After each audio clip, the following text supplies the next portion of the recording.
മുക്കം സഹകരണ ബാങ്കിൽ ക്രമക്കേട് നടത്തിയതിൽ വിജിലൻസ് അന്വേഷണം നേരിടുന്ന കോൺഗ്രസ് നേതാക്കളായ പ്രതികൾ സഹകരണ വകുപ്പ് ജോയിന്റ് രജിസ്ട്രാറെ ഓഫീസിലെത്തി ഷാളണിയിച്ചു.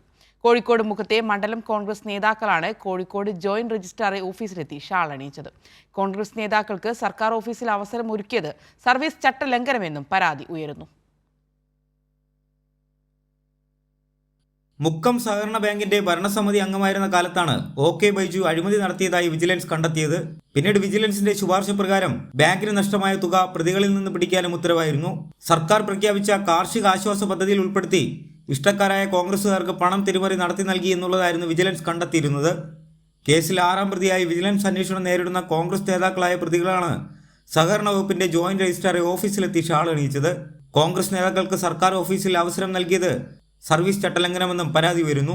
മുക്കം മണ്ഡലം കോൺഗ്രസ് കമ്മിറ്റി പ്രസിഡന്റ് നിഷാബ് മുല്ലോളിയാണ് പുതുതായി ചുമതലയേറ്റ ജോയിന്റ് രജിസ്ട്രാർക്ക് ഷോൾ അണിയിക്കുന്നത്. ഇദ്ദേഹം വിജിലൻസ് അന്വേഷിക്കുന്ന കേസിലെ 11ാം പ്രതിയാണ്. ലക്ഷങ്ങൾ കട്ടതിൽ അഴിമതി ആരോപണം നേരിടുന്ന കോൺഗ്രസ് നേതാവ് ഷാൾ അണിയിക്കാൻ എത്തിയിട്ടും ഇതിനെ ജോയിന്റ് രജിസ്ട്രാറും തടഞ്ഞില്ല.